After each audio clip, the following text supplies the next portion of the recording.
आज की कहानी दो वृद्ध स्त्रियों की कहानी। नमस्कार दोस्तों, ये लड्डू गोपाल की कहानी और उनकी एक ऐसे भक्त की है जो निस्वार्थ भाव से अपने प्रभु की सेवा में लीन रहती है।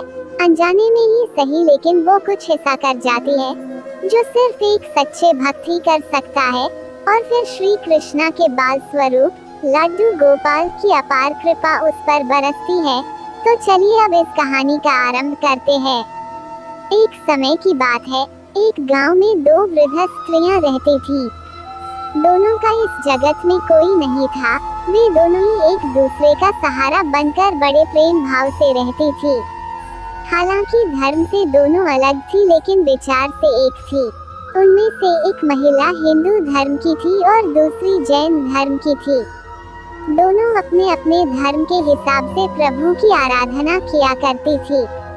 उनमें से हिंदू धर्म की महिला थी। उसने अपने घर के मंदिर में श्री कृष्णा के बाल स्वरूप लड्डू गोपाल को बड़े प्रेम भाव से विराजमान किया हुआ था और उन्हें प्रतिदिन एक बालक के भांति प्रातः काल नहला धुलाकर सुंदर वस्त्र आभूषण आदि पहनाकर तैयार करती थी।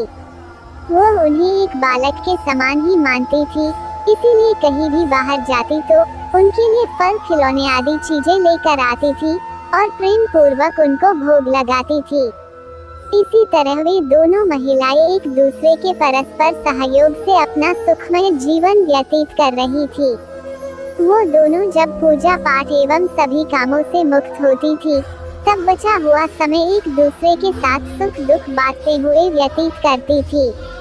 तीर्थ यात्रा जाने का अवसर कुछ समय बीतने के बाद श्रावण मास में हिंदू महिला को तीर्थ यात्रा पर जाने का अवसर मिला। तब उसने अपनी अति प्रिय उस जैन धर्म की महिला से भी चलने के लिए कहा।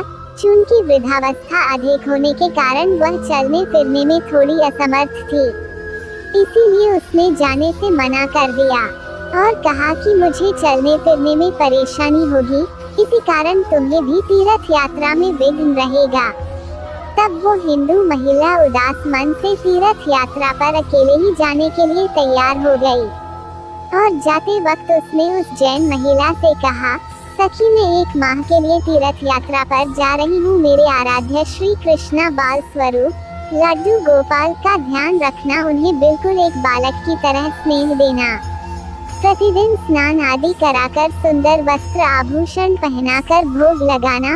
उस जैन महिला ने सब बातें सुनी और बोली कि हाँ सखी, तुम चिंता मुक्त होकर तीर्थ यात्रा को जाओ, मैं तुम्हारे लड्डू गोपाल का भली भांति ध्यान रखूंगी।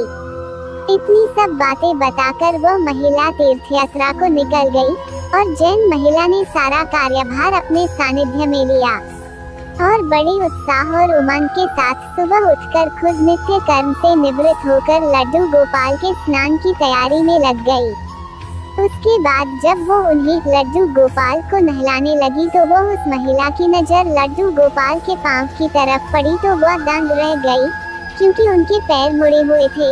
उसे लगा कि उसकी वजह से उनके पांव टेढ़े हो गए हैं। इसका मुख्य कारण ये था कि उस महिला ने जब भी उन्हें लड्डू गोपाल को देखा था, वस्त्रों एवं आभूषणों से सुसज्जित देखा था। वो इस बात से अनभिज्ञ थी कि लड्डू गोपाल घुटनों के बल पर बैठे हुए थे। उनका बाल स्वरूप ऐसा ही है। वो बहुत परेशान हो गई और सोचने लगी कि मैं अपनी सखी से क्या कहूँगी। उसने इतने विश्वास के साथ मुझे ये जिम्मेदारी दी थी और मैंने लड्डू गोपाल की देखभाल सही से नहीं की। ये सब सोचकर वह चिंतन में बैठी ही थी कि उसे याद आया कि उसकी सखी ने कहा था कि लड्डू गोपाल सिर्फ एक प्रतिमा नहीं बल्कि जीवित होते हैं। बस फिर क्या था, उसने निश्चय किया कि दिन प्रतिदिन उनके पैरों की मालिश करेगी और वह दिन में कई बार ऐसा ही करने लगी। और जैसा कि श्री कृष्णा का स्वभाव है, वो है ही इतने कृपालु दयानिधान। उस वृद्ध महिला की इस नादान भक्ति से वशीभूत होकर उन्होंने उस पर अपनी अपार कृपा लुटा दी और एक दिन वह महिला रोज की भांति प्रातः काल उठकर लड्डू गोपाल को नहलाने का प्रबंध कर ही रही थी कि उसकी नजर उनके पैरों पर पड़ी।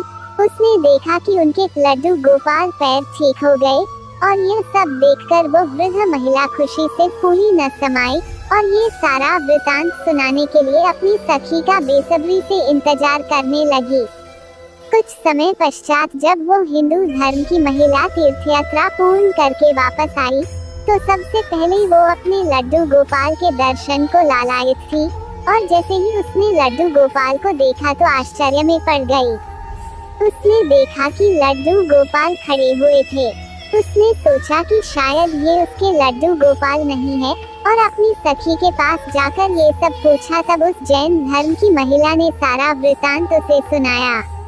उसकी बातें सुनकर हिंदू महिला समझ गई कि ये सारा खेल उस मुरलीधर कृष्ण कन्हैया का है, और दौड़ी दौड़ी लड्डू गोपाल के पास पहुंची और उनके चरणों में गिरकर बोली, हे मेरे कन्हैया, हे मुरलीधर, आपकी दया की कोई पराकाष्ठा नहीं है, आपकी कृपा का कोई सानी नहीं है। और फिर उस जैन वृद्ध महिला से बोली कि हे सखी, तू धन्य है, तुझ पर श्री कृष्णा की ऐसी कृपा हुई है जो कोई कभी सोच भी नहीं सकता है। तुझे नहीं पता कि हमारे लड्डू गोपाल के पाँव तो ऐसे ही है, क्योंकि उनका ये बाल स्वरूप बैठी हुई मुद्रा में है, लेकिन तेरी भक्ति ने उनके इस स्वरूप को बदल दिया, उनके पैर सीधे कर दिए।